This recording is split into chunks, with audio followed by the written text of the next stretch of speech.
Welcome to the PAWS Foster Class. My name is Brittany Cannon. I'm the Foster Program Manager.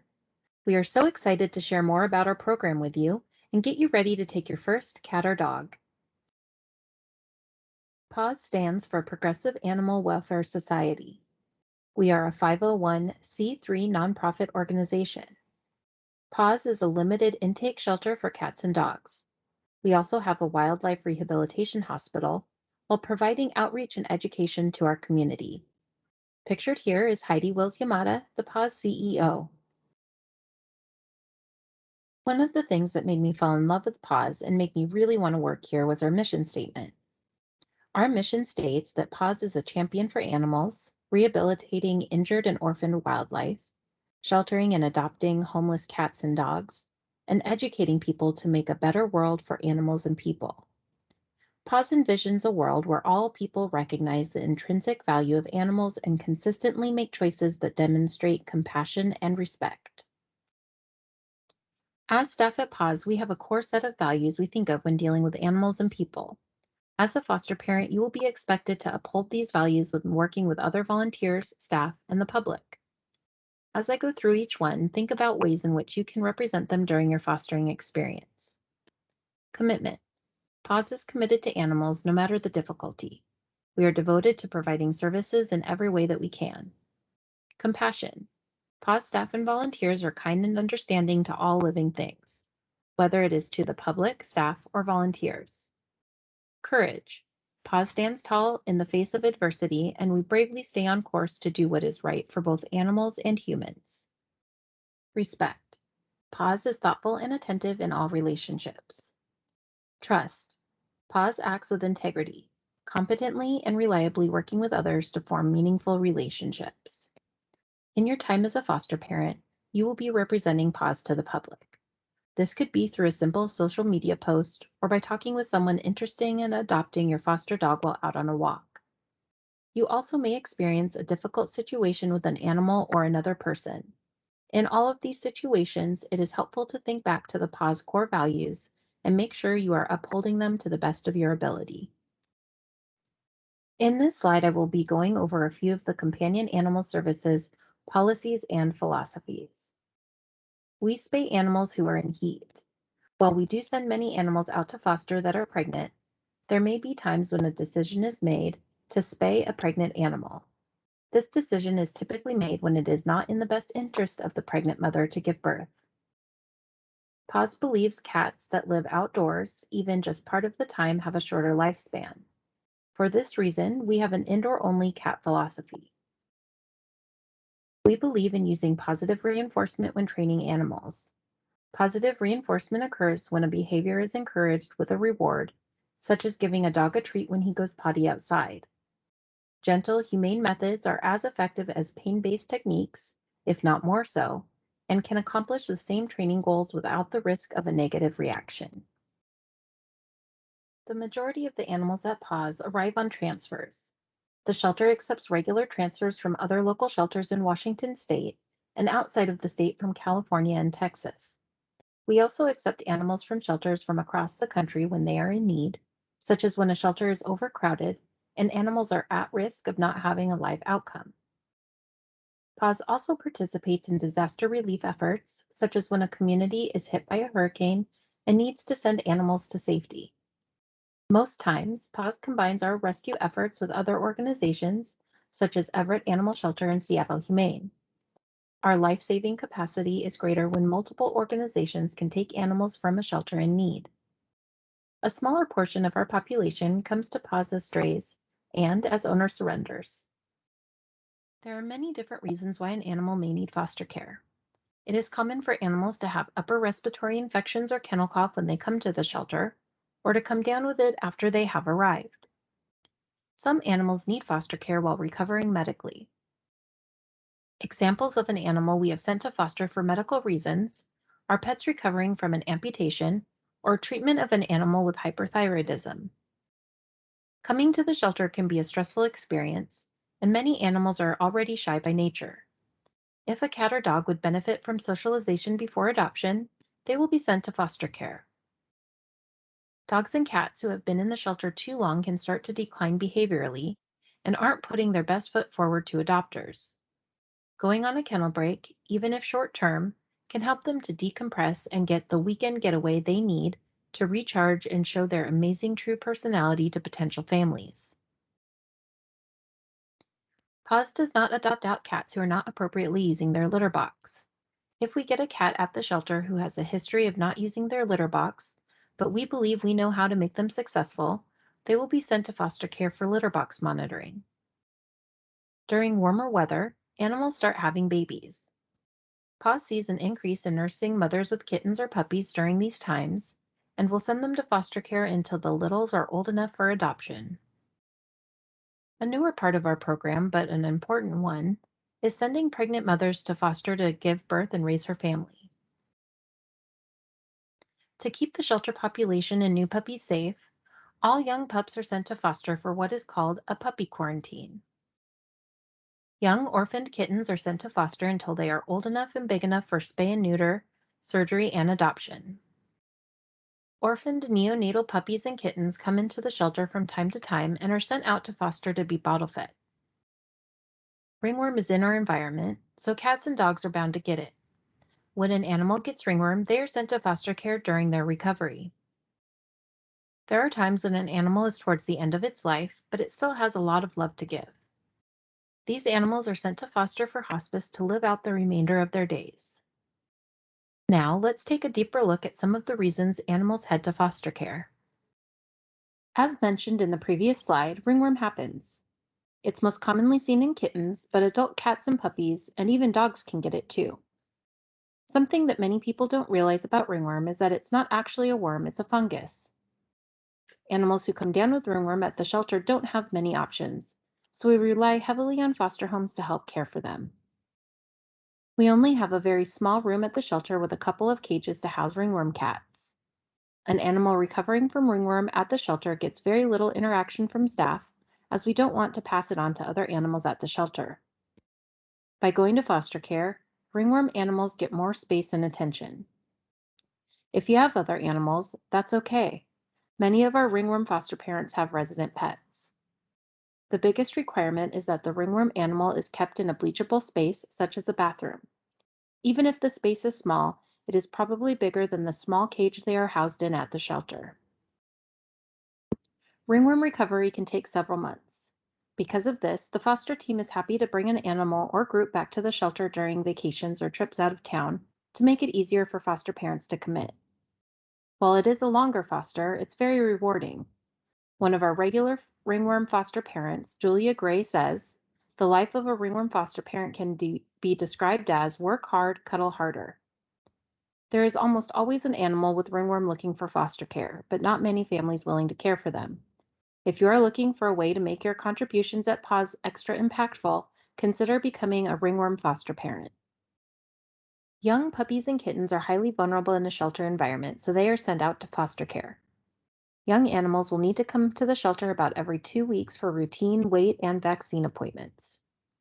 When fostering a puppy or kitten, it is important to teach them things like bite inhibition, proper play, and basically how to be a happy member of a future family.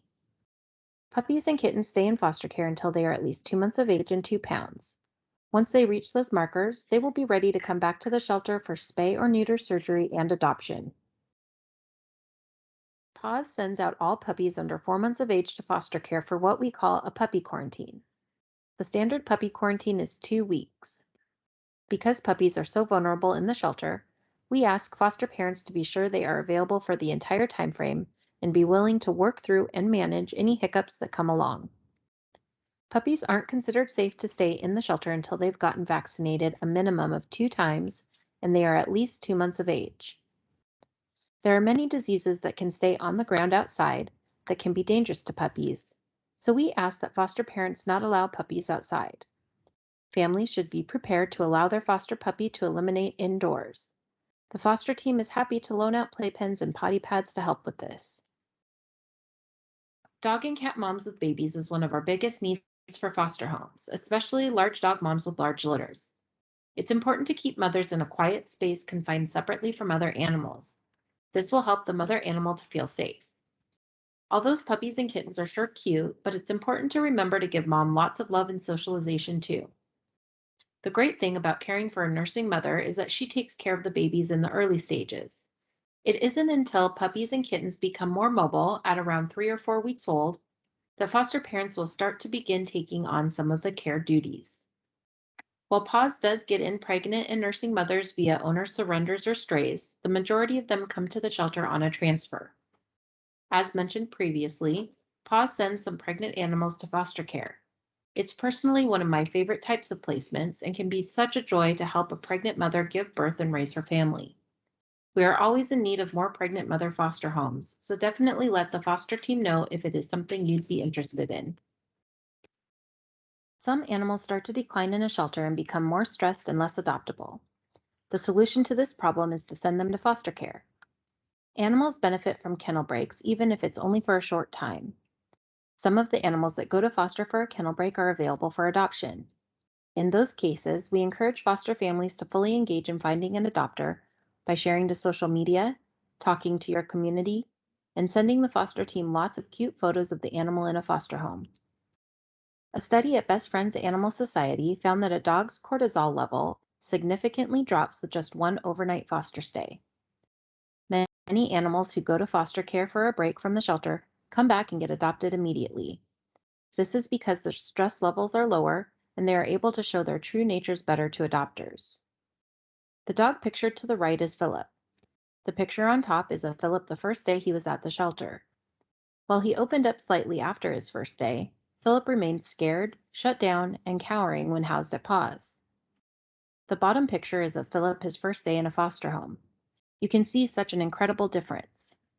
Philip has been social, friendly, and relaxed in his foster home.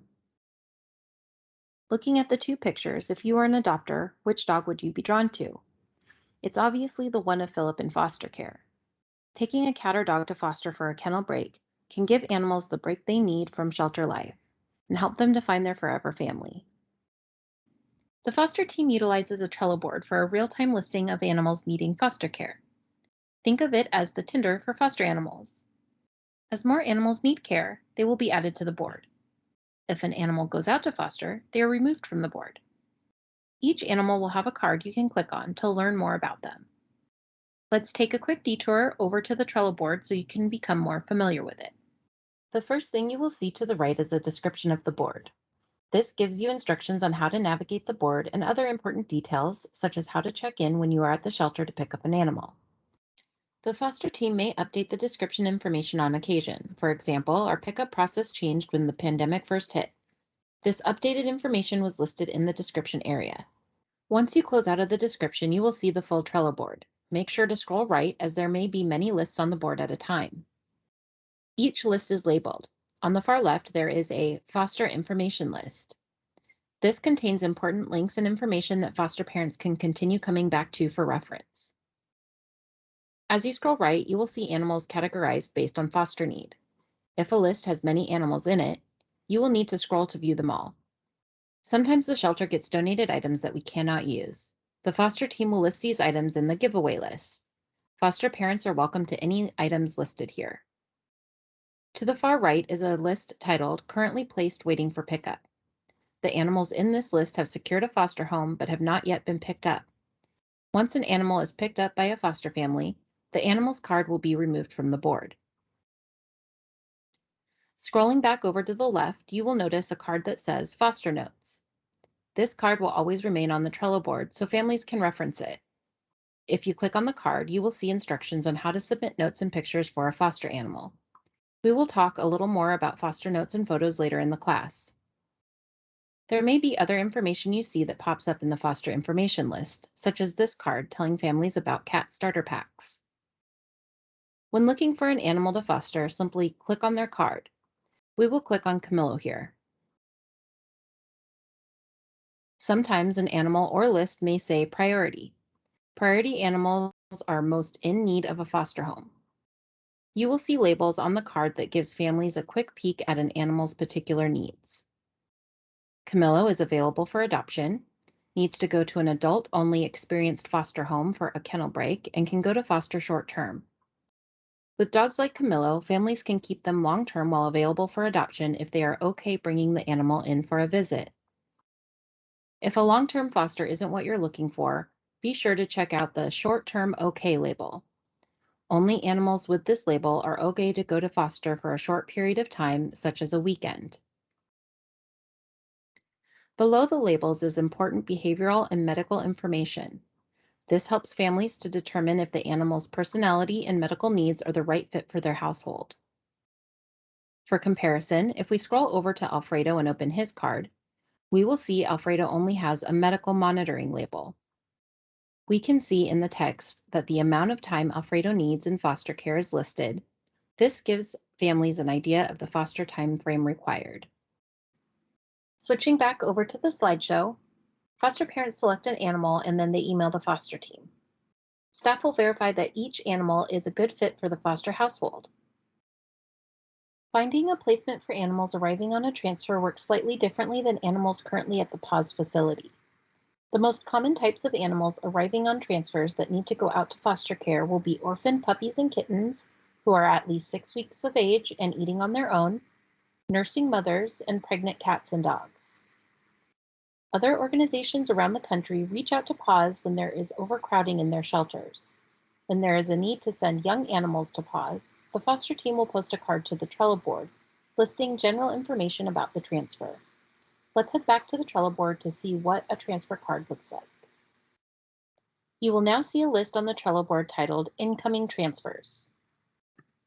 If we click on the puppy card, we will see information on when the transfer is set to arrive listed at the top. Down a little ways is a link. This link allows foster parents to enter housing and preference information to be added to the list of available homes. If we expand on the description and scroll down, we will see important information related to fostering puppies, including when the puppies will need to be picked up. I will click on the survey link so you can see what the survey looks like. When taken to the form, there is some additional important information at the top. Please take a moment to read it before submitting the survey. As I scroll down, you will see some of the types of questions asked. These answers help staff to match you to a group.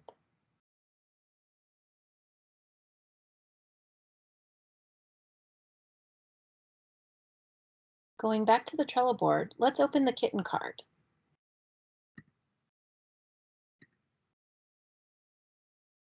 Like with puppies, there is important information listed to help you decide if you can commit to taking a group. If you click on the link to the kitten card, you will be taken to a kitten survey. Once you submit a survey, make sure to read the thank you message as there will be more information on the transfer process. Before you sign up to take an animal or group off of a transfer, make sure you can commit to taking a placement.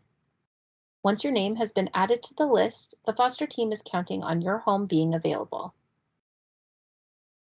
The foster team uses the list of available homes to determine how many groups they can accept on the transfer. PAWS accepts groups depending on how many homes are available. The more homes that are available, the more animals we can save. Once the transfer arrives, families are matched to groups and the foster team will begin calling homes to schedule pickups. This can happen anywhere from the same day as the transfer, that's usually for puppies, to a few days after the transfer's arrivals for kittens. If a family is not matched to a group, the foster team will email them within 5 days of the transfer's arrival. Any family not matched to a group moves up on the list and will remain there until the next transfer. If your availability changes and you can no longer take a group, please let the foster team know. Sometimes there's an urgent need and the foster team will send an email to all foster families asking for help. Like with the Trello cards, Spotlight emails will include relevant behavior and medical information, as well as how long the animal will need care. The foster team will also sometimes send emails to communicate important updates to the foster process. Emails typically aren't sent more than once or twice a week.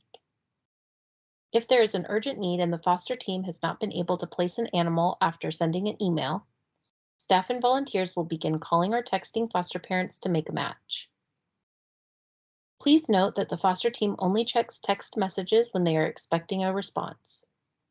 Only send a text to the foster team within 24 hours of them reaching out to you. The best way to reach the team on a regular basis is by phone or email. Once an animal has been chosen, the foster team will schedule a pickup time.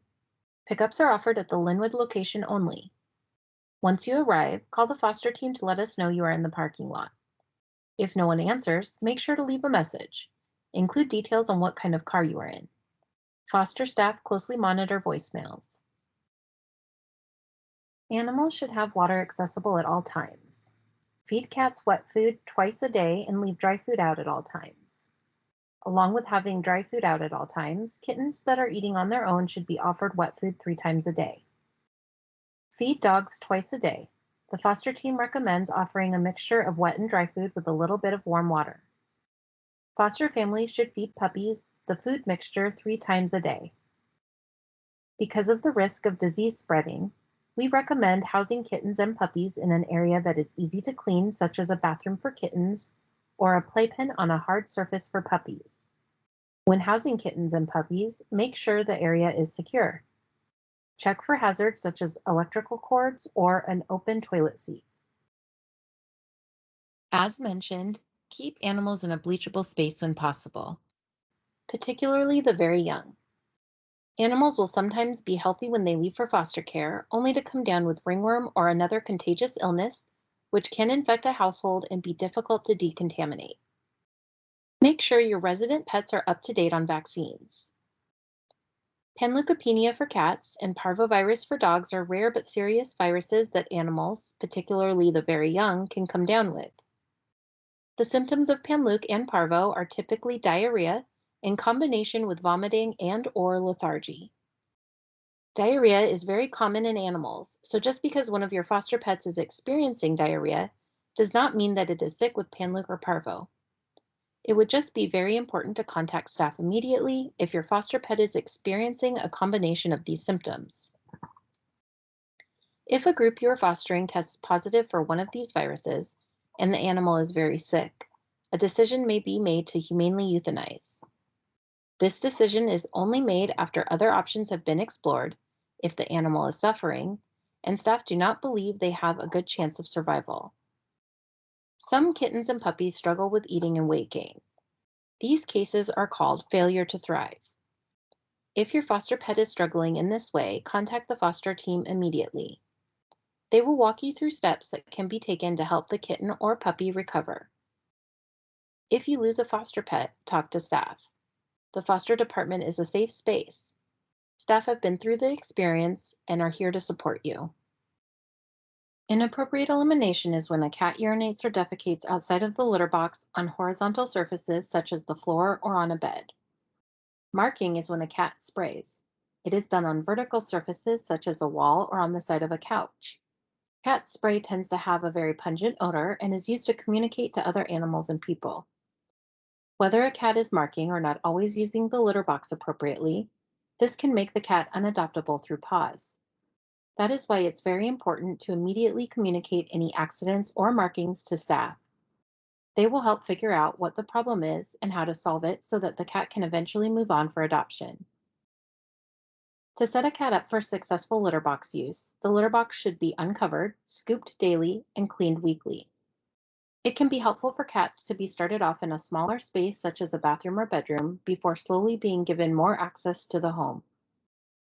Most cats tend to prefer clay litter, so PAWS recommends providing that for your foster cat. We ask that kittens are only provided with non-clumping litter. This is because kittens explore with their mouths. If a kitten ingests a litter that clumps, it can cause gastrointestinal issues which can result in the need for surgery. Here are some things to keep in mind when fostering. As discussed previously, always keep your foster cat indoors. Follow all PAWS veterinarian prescriptions and medical instructions. That includes not stopping prescribed medications and not giving your foster pet new medications, even if over the counter, without approval from staff. Follow all behavior recommendations. Foster staff are very trained and knowledgeable in animal behavior. Typically, if a foster parent is asked to handle an animal in a certain way, it is because they have reason to believe the animal needs it. By not following behavior recommendations, foster parents could be negatively affecting an animal or endangering themselves and others in the home. If you have children, they should always be supervised when around a foster pet. Do not let children walk your foster dog. Foster dogs should not be taken to dog parks. We ask that families stay in communication with the foster team regularly. This includes responding to calls and emails in a timely manner. Like mentioned earlier in the class, foster families must always use positive reinforcement when working with their foster pet. This means not forcing obedience through forced correction. This type of training can commonly be seen on popular shows such as Caesar Milan. Instead, use positivity like trainers such as Victoria Stilwell and Jackson Galaxy.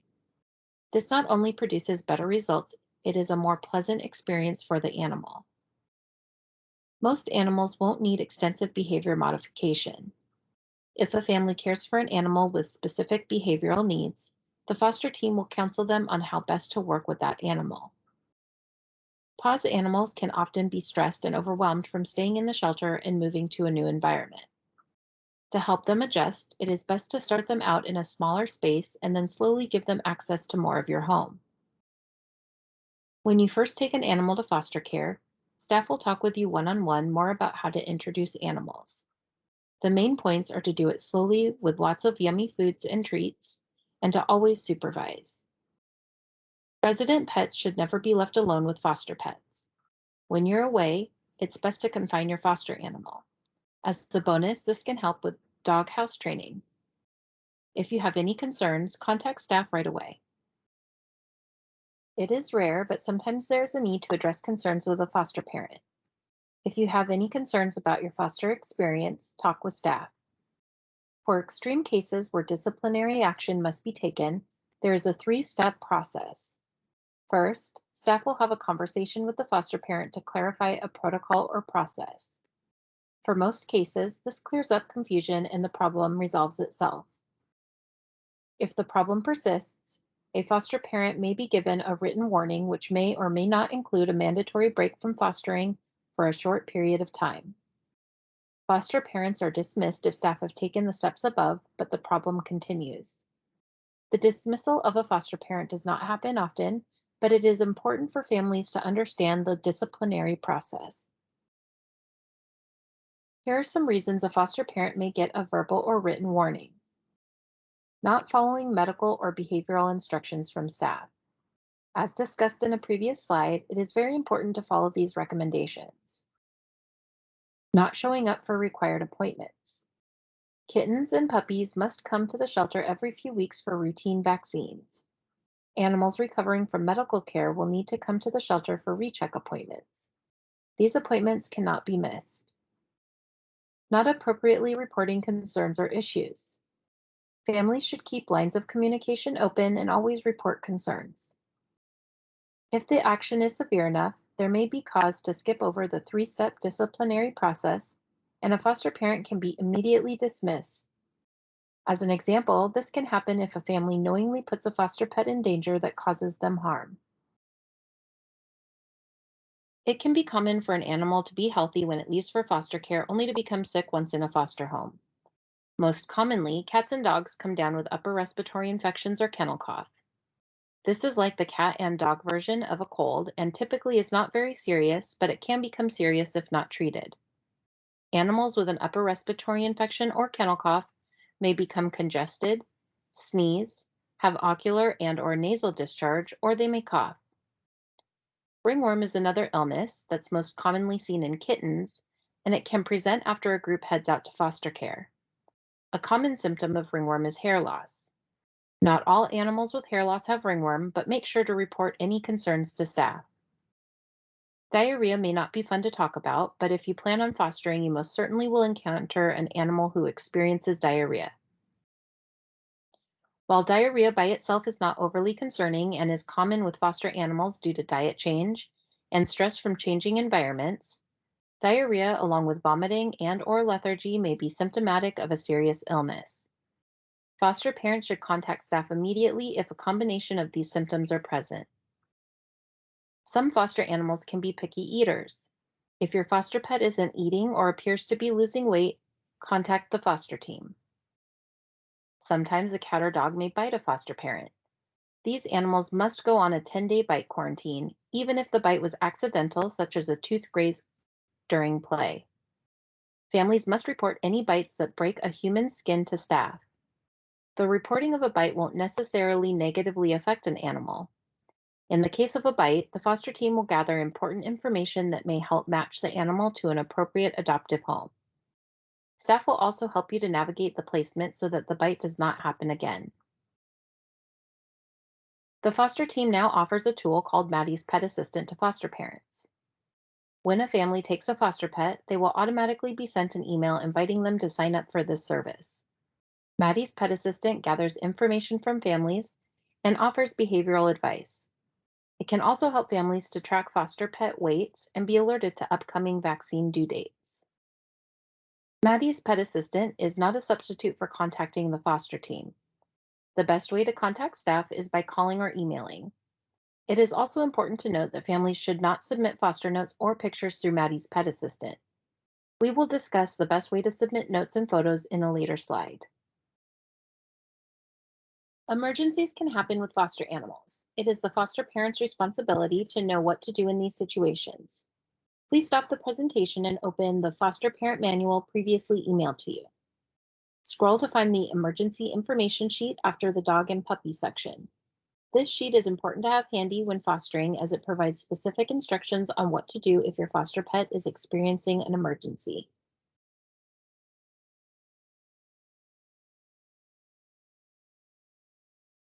Now that you know where to find the emergency information sheet, we will talk about how to determine if your foster pet is experiencing an emergency.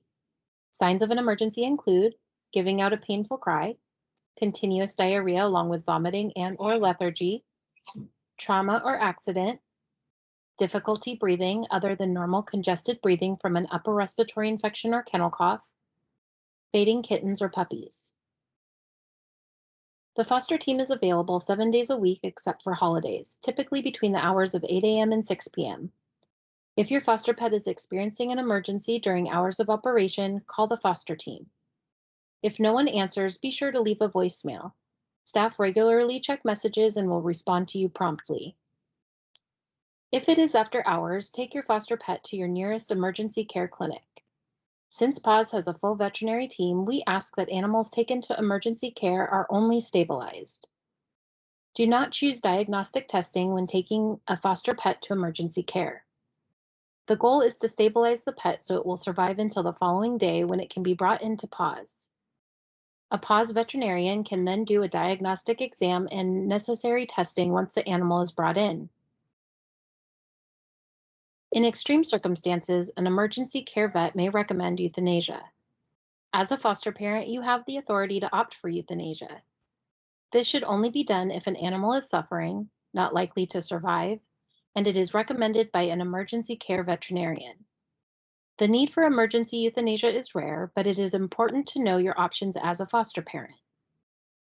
If your foster pet is taken to an after-hours emergency clinic, make sure to call the foster team and leave a message with details of your foster cat or dog's medical situation. Staff will immediately follow up with you the next day. Most animals return from foster when they are ready for adoption. This happens when they are medically recovered or old enough for spay and neuter surgery. There are a few exceptions to this. Hospice animals will never be available for adoption. Their placement ends when the animal's quality of life deteriorates due to its medical issue. Foster staff work closely with families caring for hospice animals to determine when it's time for the animal's return. Some animals will be available for adoption while in foster care. Foster parents are encouraged to fully participate in getting these animals adopted by sharing on all social media platforms, including sites like Nextdoor, talking with your community, or even borrowing an Adopt Me vest for a dog to wear when out on walks. Only animals currently available for adoption can be promoted in these ways. For animals in foster that are not available for adoption, we ask families to only share to their personal social media. Foster parents have the option to bring available animals to the shelter for adoption visits. The exception to this is when a family cares for a short-term kennel break dog. In those cases, and depending on the length of time the dog will be in foster care, the dog may be made briefly unavailable while taking a break from shelter life. There is sometimes a need to leave an animal in foster care until it is adopted. Animals typically eligible for this type of placement aren't doing well in a shelter and would benefit most from staying in foster care until they find their forever family. When first taking a foster pet, families are given an expected time frame they will have the animal. Please keep in mind that timeframes may change depending on the animal's health, surgery availability, and shelter housing status. We ask families to be flexible with expected timeframes. If you will be heading out of town and are only available for a certain amount of time, please let the foster team know before agreeing to take an animal. They will notate your restriction and will likely be able to accommodate it. Foster animals are returned to the shelter after a veterinary appointment or when signed up for spay and neuter surgery. Staff and volunteers regularly call foster parents to schedule these appointments. It is very important to capture good, clear pictures of your foster pet. Please make sure to take pictures horizontally and do not crop them. Pictures submitted without following these formatting guidelines will not show up correctly on the PAWS website. Cute pictures of your foster animal will help them to get adopted, so make sure to take lots of good photos while you're caring for an animal. We can use up to 3 photos per animal, so make sure to send us your best 3. Foster photos can be submitted by emailing the foster team. Adoption staff rely heavily on foster notes to match animals to appropriate adoptive homes. While caring for an animal, be sure to observe behaviors that are important to pass on to adopters. It is important not to diagnose a foster pet, such as saying they are aggressive. Instead, use descriptive words to convey the behaviors you are observing, such as, the dog barks at people when they walk by. Foster notes can be submitted by following one of the links in the foster notes card on the Trello board. Foster parents will be asked a series of questions to help PAWS get a sense of their foster pet's personality. Foster parents can adopt their foster pet in most cases. I've personally adopted 3 of mine. Pictured in this slide are Bowie, my clumsy Italian greyhound, Billy, my bossy Minpin, and Doom, my cat who is always plotting. All 3 pets started out as foster animals. Of course, I fell in love and the rest is history.